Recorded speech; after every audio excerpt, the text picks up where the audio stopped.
হ্যাঁ, ওইটা আমার সবসময় টার্গেট ছিল। ছোটবেলায় আমি হয়তো অনেক অ্যাওয়ার্ড পাইছি, প্রেসিডেন্টের সাথে দেখা করতে পারছি, নোবেল প্রাইজ উইনারদের সাথে মিশছি। ওইটা একটা hub, every developing country uses.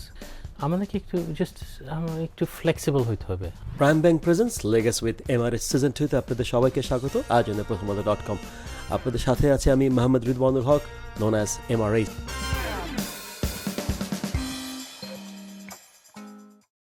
আমাদের আজকের সিজন 2 যেটা লেগাসি MRH 2 আমরা করছি, তার প্রতিপাদ্য হচ্ছে সাফল্য ফেলে শেকড়ে টানে একজন অধ্যাপক মাহবুব আলম মজুমদার। অধ্যাপক মাহবুব আলম মজুমদারকে নিয়ে বলতে গেলে বলতে হয় যিনি কেমব্রিজের স্ট্রিং থিওরি নিয়ে কাজ করেছেন, তার কাজকে অ্যাপ্রিসিয়েট করেছেন কালজয়ী বিজ্ঞানী স্টিফেন হকিংসের মতো ব্যক্তিত্বরা। মার্কিন প্রেসিডেন্টের কাছ থেকে উনি অ্যাপ্রিসিয়েশন পেয়েছেন অ্যাওয়ার্ড। এত কিছু ফেলে বাংলাদেশের শেকড়ের টানে, মানুষের টানে চলে এসছেন আমাদের মাঝে। মাহবুব আলম মজুমদার, বাংলাদেশে যে ব্যাক করলেন এত লম্বা একটা একাডেমিক অ্যান্ড রিসার্চ ক্যারিয়ার ফেলে, সেটার জন্য আপনাকে সাধুবাদ জানাই। 21 পদক পাওয়ার যে অভিনন্দন, তার আগে সেই সাধুবাদ জানিয়ে নিচ্ছি। Thank you. সাথে আমার সাথে আপনাকে স্বাগত। অনেক ধন্যবাদ। হ্যাঁ, সো কেন বলবেন এই দেশে ফিরে আসার গল্পটা এবং কেন এই কনফিডেন্সটা আপনি পেলেন? সো এটার একটা লম্বা একটা লেংথি গল্প আছে। আমি তো আসলে বাইরে বড় হয়েছি।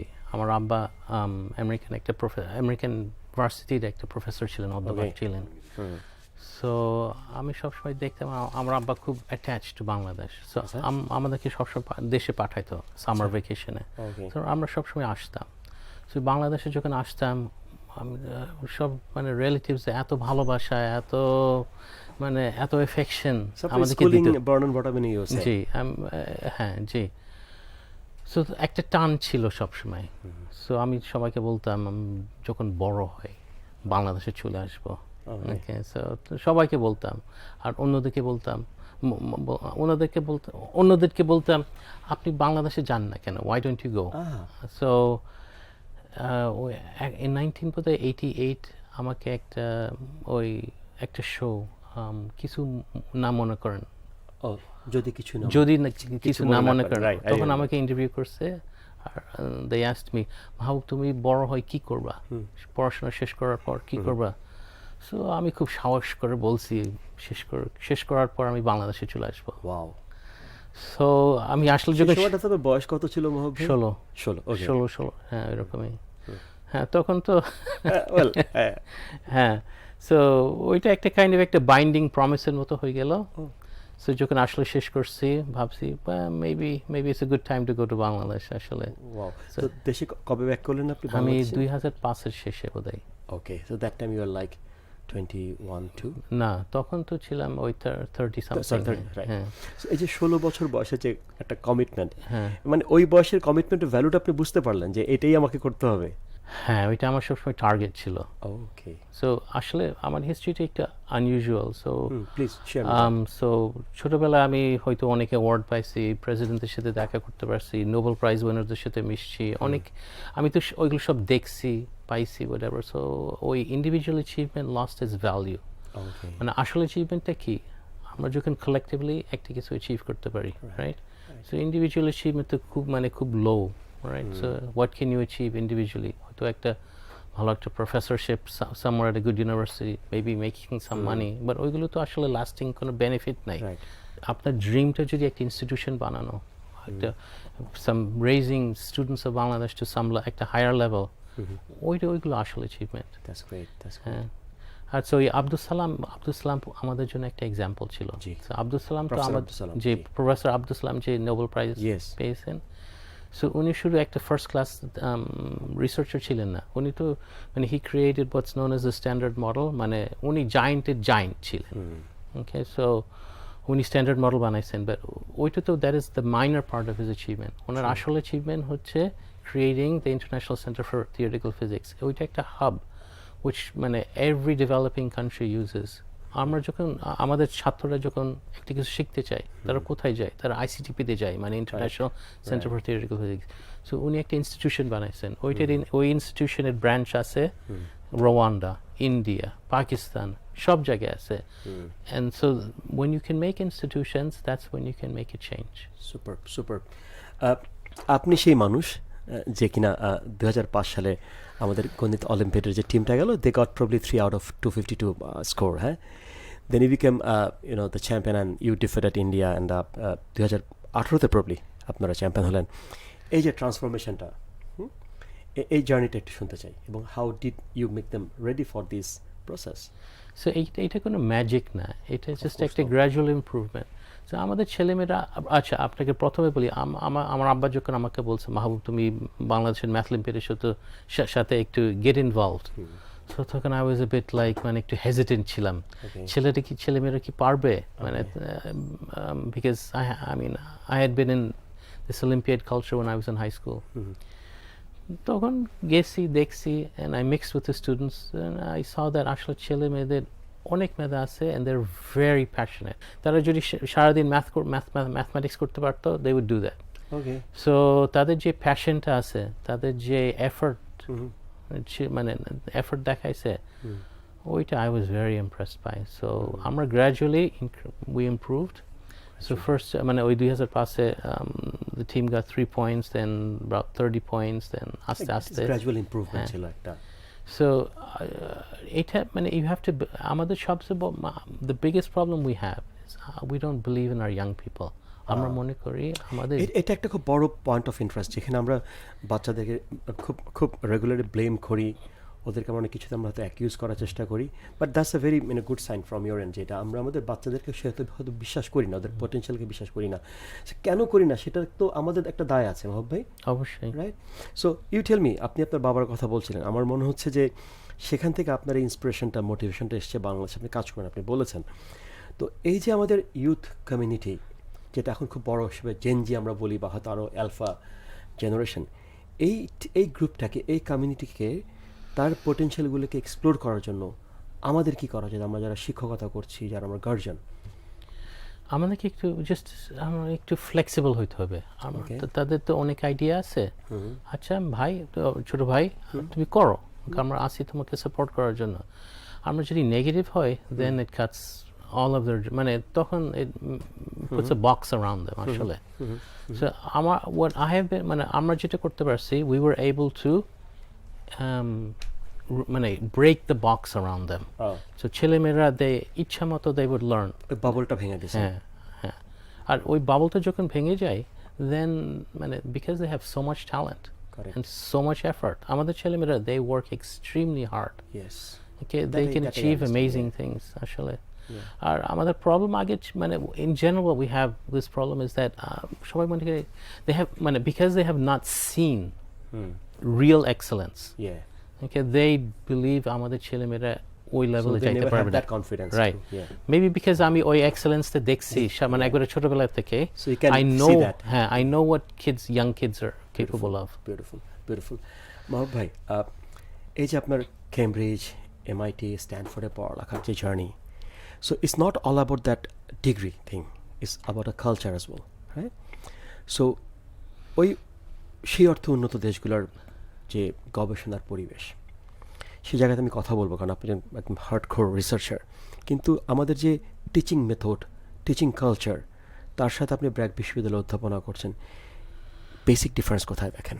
এখানে একটা স্ট্যান্ডার্ডের ব্যাপার আছে, বিকজ আমি যে স্ট্যান্ডার্ড পাইছি, let's say at MIT or wherever, আমি ওইভাবে টিচ করতে চেষ্টা করছি, and I try to teach them more, because আমি জানি আমাদের ছেলেমেয়েরা when they go abroad or PhD করতে যায়, তাদের অনেক গ্যাপ আছে, ওই গ্যাপটা ফিল করতে চেষ্টা করছি। অনেক গ্যাপগুলো নিয়ে একটু কথা বলতে চাচ্ছি। হ্যাঁ, সো ফর এক্সাম্পল, আমি যখন একটা ক্লাস নিতাম, normally 1 hour 20 minutes or something, অনেক সময় 3 ঘন্টা হয়ে যাইতো, ওকে, আর ছেলেমেয়েরা তারা প্রোটেস্ট করতো না, ইনফ্যাক্ট তারা এনজয় করতো, it became like an event or something like that, and the reason why we did that is because আমি জানি তাদের এটা দরকার। তারা যদি এইসব শিখে না, তারা যখন বাইরে যায় অথবা অন্য একটা কিছু করে, হ্যাঁ, তাদের অনেক লিমিটেশন থাকবে। সো আনফর্চুনেটলি আমাদের অনেক টিচাররা মনে করে তাদেরকে যেভাবে টিচ করা হয়েছে, ওনাদেরকে যেভাবে পড়ানো হয়েছে, পেডাগজিটাই standard, so being familiar with good standards is important. মানে আপনি যদি বলেন MIT whatever এইসব, these are, এই নামগুলো ইম্পর্টেন্ট না, but what's important is the standard. Right. আর ওইটা আমি চেষ্টা করছি to কিন্তু institute একজন মাহবুব আলমের পক্ষে পুরো স্ট্যান্ডার্ডটাকে প্লাগ ইন করা পসিবল না। তো এই যে একটা consolidated effort that we need, হ্যাঁ, সেটার জন্য চ্যালেঞ্জগুলি কোথায়? স্ট্যান্ডার্ডটাকে আমরা ফিট ইন কোথায় করতে পারছি না? সো গণিত অলিম্পিয়ার আমাদের ওই প্রবলেমটা হয় নাই, বিকজ গণিত অলিম্পিয়ার হয়তো ও টাকা পয়সার কোনো কিছু নাই, কোনো পলিটিক্স নাই। সো আর সবাই খুশি হয়েছে আমরা যখন when we achieve something everybody got happy and আমাদেরকে এনকারেজ করছে। at other places যেখানে ইন্টারনাল পলিটিক্স আছে, when you want to change things, আপনি যখন একটা কিছু আরো ভালো করতে চান, অন্যভাবে করতে চান, তখন একটা রেজিস্ট্যান্স আসে। ওইটা আমরা ফেস করছি অন্য জায়গায়, ভার্সিটিতে হোয়াটএভার, এরকম যেটা খাওয়ার কথা ছিল না। হ্যাঁ, ওইটা that is one of the problems within our universities. কোনো কিছু চেঞ্জ করতে গেলে, if you want to change anything, আপনি ইন্টারনালি অনেক চ্যালেঞ্জ পাবেন। সো এই ইন্টারনাল চ্যালেঞ্জটা সব জায়গাতেই থাকবে, দ্যাট আই আন্ডারস্ট্যান্ড, বাট সেই চ্যালেঞ্জটার মোটিভটা ইজ ভেরি ইম্পর্টেন্ট। সেই চ্যালেঞ্জটা আপনি কেন ফেস করতে যাচ্ছেন, বা যারা আপনাকে চেঞ্জটা করতে দিচ্ছে না তাদের মোটিভটা আসলে কেমন? সো এই চেঞ্জের কথা যদি বলি, আমি পরিবর্তনের কথা যদি বলি, আমি একজন বিশ্ববিদ্যালয়ের শিক্ষক হিসেবে আমি ফিল করি যে আমাদের রিসার্চ কালচারের চেঞ্জ হওয়া খুব জরুরি দরকার। And funding is one of the biggest challenges for establishing this research culture in Bangladesh. কেন প্রাইভেট সেক্টরের এন্টারপ্রেনাররা রিসার্চ ফান্ডে খুব বেশি উদার না? এখন দুইটাই, there are two aspects to this problem. দুইটা অ্যাসপেক্ট আছে। একটা হচ্ছে আমাদের সাইড থেকে, আমাদের ম্যানেজমেন্ট। সো আমাদের একাডেমিক ম্যানেজার্স তারা অনেক সময় এগুলো অ্যাপ্রিসিয়েট করে না। So they can make things easier for the faculty.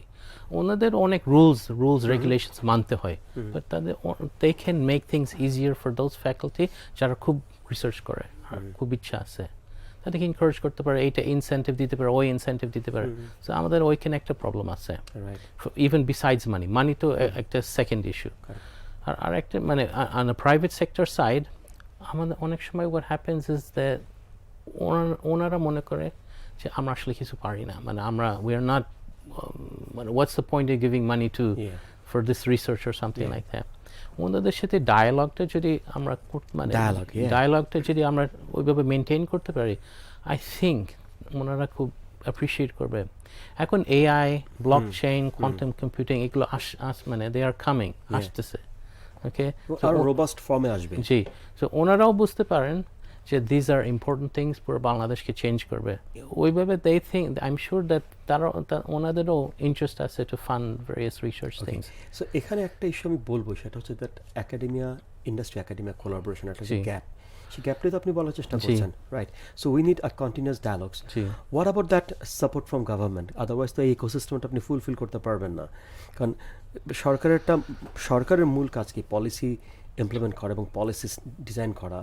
তো এই academia and industry academia collaboration জায়গাতে যে কোনো সরকারের ভূমিকা বা কন্ট্রিবিউশন কতটা হতে পারে বলে আপনি মনে করেন? সো সরকার চেষ্টা করতেছে in some aspects. For example কিছু প্রজেক্ট আছে, হিট প্রজেক্ট, হিট প্রজেক্ট, এখানে তারা কোটি কোটি টাকা স্পেন্ড করতেছে। এখন মেবি অন্যভাবে স্পেন্ড করলে ভালো হয়তো, মানে মেবি অ্যাপ্লিকেশন প্রসেস, ওই অ্যাপ্লিকেশনে ফিল আউট করতে আপনার 2 সপ্তাহ লাগবে। এগুলো একটু সিম্পলিফাই করলে, ইজি করলে, তাহলে যারা আসলে রিসার্চ করতেছে, Do they ask you for some sort of advices how to simplify this? ওনারা বলে হ্যাঁ আমাদের কাছে আসো, আমরা হেল্প করবো, বাট দিস আর আমরা টিচাররা সবসময় ব্যস্ত থাকে, মানে হেল্প করার মানে even to ask for help ওইটাও একটু ডিফিকাল্ট হয়।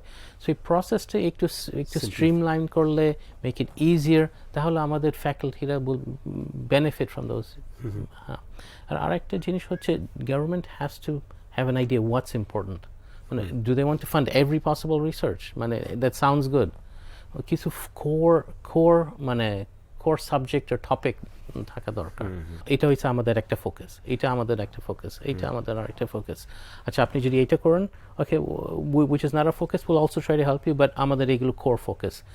and if they talk to, যদি ওনারা যদি ইন্ডাস্ট্রি আর একাডেমিয়ার সাথে ওইভাবে একটা কিছু সেট করেন, that might be helpful. Or the other thing is, these type of systems where to evaluate research proposals, these are এই systemগুলো they are existing. NSF, National Science Foundation in America, they have these systems. আমরা ওইগুলো copy করলে তো হয়, মানে কিছুটা customise করে নিয়ে, রাইট, আমাদের কাস্টমাইজ মানে ভাবে। রাইট। ভাই একটু আমি পিছিয়ে ফিরে তাকাই, হ্যাঁ। সো দেখেন, বাংলাদেশের বাইরে মানে আমিও আপনার মতো অতদিন না থাকলেও বেশ লম্বা সময় কাটিয়েছি পড়ালেখা করবার জন্য।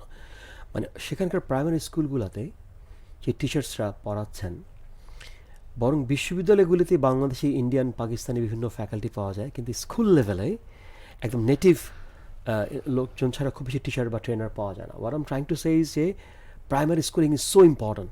তো আমাদের বাচ্চারা যখন বিশ্ববিদ্যালয়তে আসে, কলেজ পেরিয়ে, স্কুল পেরিয়ে, আপনার কি মনে হয়নি এই একটা সময় এসে যে প্রাইমারি স্কুলিংটা আরও শক্তপোক্ত হওয়া দরকার? যারা খুবই ভালো, খুবই মেধাবী, তারা সামহাউ সার্ভাইভ করে, আর আমরা তাদের সাথে কাজ করি, রাইট? বাট যারা এত হয়তো প্রথমে এত ভালো ছিল না, দে গেট লেফট বিহাইন্ড। একটা বড় একটা গ্যাপ থাকে, আর দ্যাট শুডন্ট হ্যাপেন, বিকজ সবাই তো একভাবে ম্যাচিউর হয় না, রাইট? সবাই সব রকম ফ্যাসিলিটি একসাথে পায় না, রাইট? সো একটা ছেলে হয়তো 15 বছর বয়সে খুব ব্লসম করে, আর মেবি আরেকজন হয়তো 12 বছর বয়স। তো সবার টাইম লাইনটা সেম না, রাইট? সো আমাদের একটা উই নিড ওই প্রাইমারি স্কুলটা ইজ মানে মানে ওই সময় তো ছেলে মেয়েদেরকে মোল্ড করা হয়, রাইট? আর maybe online education can help with that. আপনি দেখছেন এখন একটা 5 বছরের ছেলে অথবা মেয়ে ক্যান ওয়ার্ক আ স্মার্টফোন নিয়ে অনেক কিছু করতে পারে, রাইট? সো আমরা যদি ওই দিকে একটু যাইতে পারি, really go towards. What about attracting right trainer among teachers for primary schooling? এই জায়গাতে we are having a huge trouble. So আমাদের একটা বড় প্রবলেম হচ্ছে teacher training. Yes. Teacher training. So আমাদের ট্রেনিং অনেক সময় গভর্নমেন্ট চেষ্টা করতে পারে, but then maybe secretary change হয়, ওই ট্রেনিং প্রোগ্রামটা চেঞ্জ মানে ঠিকমতো হয় না, অরফেন্ড হয়ে যায়। সো আমাদের একটা we need a kind of a long-term vision to train teachers. So এখানে আসলে this is my opinion. We need two basic things. একটা হচ্ছে teacher training, আর একটা হচ্ছে online education. Okay. So আপনি টিচার মানে সব সাবজেক্টে ট্রেনিং হয়, রাইট? আপনি যদি ডক্টর হন, আপনাকে ট্রেনিং করতে হবে, তো টিচারদেরও ট্রেনিং দরকার, and intensive training is required, right? আর এখন এত টেকনোলজি এত চেঞ্জ হচ্ছে, সো ওনাদেরও মানে it's difficult for them to use new technologies, আর মানে ওনাদের তো অনেক দায়িত্ব আছে। So how are they going to, so আমাদেরকে we need to give them training, okay? And also ছেলেমেয়েরা they can learn by themselves অনেক। সো আমি একটু লাইটার ভার্সনে যাচ্ছি আমাদের আলোচনা। সেটা হচ্ছে যে আমরা বড়দাকে বলে ফেলি এখন টিকটক, ফেসবুক, ইনস্টাগ্রাম নিয়ে আমাদের বাচ্চারা অনেক বেশি ব্যস্ত থাকছে, হয়তো সেটা সত্যি, কিন্তু আপনি কাজ করছেন একেবারে other side of the coin নিয়ে, ম্যাথ নাম্বারস নিয়ে, হ্যাঁ? সো এই যে দুটো two sides of the coin, এই জেনারেশন তারা নাম্বার নিয়ে কতটা বেশি ইন্টারেস্ট পাচ্ছে এবং কেন পাচ্ছে আপনার সাথে কাজ করতে, এবং আপনার কেন মনে হচ্ছে যে তারা আসলেই খুব প্রতিভাবান? You have to make some things a little bit fun. So আমাদের ব্র্যাকে আমাদের একটা ইন্ট্রোডাক্টরি ম্যাথ কোর্স ছিল, ম্যাথ 101। ওইখানে নাম্বারস, ফাংশনস এইসব শেখানো হয়, খুব অসম্ভব বোরিং জিনিস, কেউ শিখতে চায় না। সো আমরা ওই কোর্সটা বানাইছি থ্রু গেম থিওরি, মানে অন্যভাবে বানাইছি। সো আপনি মানে গেম থিওরি দিয়ে এইসব শিখতেছেন। So you have to teach things in interesting way, ওইটা অনেক সময় হয় না। আমাদের ছেলেমেয়েরা এখন মানে ওনাদের মেবি পার্সপেক্টিভটা বড় হয়েছে, so they just don't want to learn boring things, তাদের জন্য একটু কিছু ইন্টারেস্টিং। এটা তো ধরেন আপনি একটা বিশ্ববিদ্যালয়ে সেই ফ্যাসিলিটিসটা দিতে পারছেন, বা একটা বিশ্ববিদ্যালয় ক্যান এফোর্ড মাহবুব আলম মজুমদার, যেটা স্কুল লেভেলে হয়তো পসিবল না, তাহলে সেই জায়গাতে আমরা কীভাবে ইন্টারভেন করব? হ্যাঁ, সো আমার আসলে I don't have a good answer for that, but আমাদের দুইটা অ্যাপ্রোচ আমরা নিতে পারি। একটা হচ্ছে outside school activities, math olympiad, A olympiad, ওই কম্পিটিশন, ওইটা অন্য অ্যাক্টিভিটিস, একটা ওরিয়েন্টেশন তাদের হবে। হ্যাঁ, সো স্কুল এখন সবাই এত ফোকাসড অন স্কুল আর এক্সামস, কোনো সময় নাই for other things. Classroom there are lot of avenues for learning. So হ্যাঁ, ছেলেমেয়েরা if they need to do other activities, মানে academic activities, even sports activities, social activities, social skills, all these. social skills তো খুব important. হ্যাঁ, correct. মাহবুব ভাই, এবার একটু আপনার ব্যক্তিগত অর্জনের জায়গায় আসি। আচ্ছা, অভিনন্দন শুরুতে একবার দিয়েছি, এখন একটু বড় করে দিতে চাই। ফর ইউর রিসেন্ট অ্যাচিভমেন্ট, 21 পদক প্রাপ্তি, এটা আমাদের অ্যাকচুয়ালি আমি মনে করি আমাদের সবার জন্য একটা প্রাপ্তি। এই অ্যাচিভমেন্টটার যখন আপনার অ্যানাউন্স করা হলো আপনার নাম, আপনার কি মনে হচ্ছে সেই 16 বছরের সে তরুণটার স্বপ্নটা এখানে এসে একটা জায়গায় রিচ আউট করলো কিনা? আসলে এই অ্যাচিভমেন্টটা আসলে সবার জন্য, আমি সবাইকে বলতে চেষ্টা করি। Thank you so much, you are very modest. হ্যাঁ, না মানে একটা অ্যাচিভমেন্ট, একটা গুড অ্যাচিভমেন্ট ইজ নট মানে একজনের বেশি লাগে, রাইট? মানে একটা পুরো কমিউনিটি লাগে, মানে আপনার ওই মানে ওই এনভায়রনমেন্টটা লাগে। It takes a lot of people to achieve anything, right? হয়তো একটা মানুষকে দেওয়া হচ্ছে, বাট আসলে মানে you're recognition সবার জন্য, হ্যাঁ। সো এটা আমি খুশি হয়েছি। আসলে আমার ছাত্ররা আমার থেকে অনেক বেশি খুশি হয়েছে। হ্যাঁ, তারা খুবই খুশি হয়েছে, মানে সারপ্রাইজড এত খুশি কেন, but they were very happy. So আমি জানি না আপনার বাবা হয়তো বেঁচে থাকলেন, হয়তো উনি বুঝতেন যে উনি যে ভিশনারি ছিলেন, হ্যাঁ। সো উনি নিশ্চিত বুঝতে পারে উনি যেভাবে তার যে স্বপ্ন নিয়ে তার ছেলেকে বাংলাদেশে পাঠাতেন, I am sure he is also very happy, right? Mahbub ভাই, you tell me your future plan with Bangladesh and this education sector. What do you want to do for next 5-10 years with this particular generation? So আমরা তো for example math olympiad অথবা BRAC, we are producing, আমরা অনেক মেধাবী ছেলে মেয়েদেরকে মানে বানাচ্ছি, right? So but ওনারা they leave Bangladesh, so তাদের জন্য we need to have a place where they can return to, correct, right? এখন আর হয়তো ফিউচারে they won't be able to go outside of Bangladesh, so I need a place where they can work and they can succeed. আপনি যে community নিয়ে কাজ করেন তার maximum 2% 3% দেশের বাইরে যেতে পারবে, অনেক বড় অংশ দেশে থেকে কাজ করতে হবে, and they need to be globally fit for that. জি, অবশ্যই। সেটার জন্য আপনার ফিউচার প্ল্যান কি? So এইটাই তো আমাদের আসল গোল। আমরা institution, we want to create these institutions so where our best students can come, learn to solve important problems and build Bangladesh. এইটাই আমাদের, okay? This is our main vision. We want those institutions which bring the best people from Bangladesh together, and also যারা best না তাদেরকে best to make them very good, near to that, right? Okay, আমাদের এখন তো world is changing so fast. AI, quantum computing, blockchain, অনেক রকমের technology আছে। আমরা যদি if we cannot, আমাদের অনেক বড় একটা labor force আছে, we have huge amount of human capital. আমাদের human capital can take advantage of that technology. আর আমরা যদি if we don't take advantage of that technology, it will be liability for this nation. এটা আমরা victim হব from that technology. আমাদের একটা opportunity আছে, okay? মানে সামনে we have a big vision, right? Oh yes, but that vision can turn into a nightmare if we don't take advantage of it. আমরা প্রায় বলি যে it's a country of demographic dividend. But as you said, যদি এই কমিউনিটিকে আমরা rightly train up করতে না পারি, they'll be our liability for this entire nation the community. Mahbub ভাই, we are almost end of our show.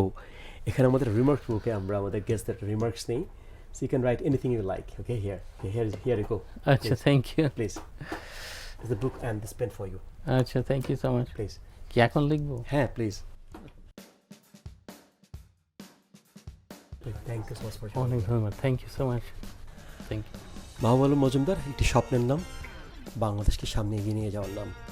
21 পদক প্রাপ্তি, তার গবেষণা, সব কিছু হয়তো অ্যাচিভমেন্ট, সব কিছু ছাপিয়ে গেছে তার স্বপ্ন এবং স্বপ্নকে ছুঁয়ে যাওয়ার চেষ্টা। সবার সাথে সামনের পর্বে আবার দেখা হবে। অনেক অনেক শুভেচ্ছা রইল।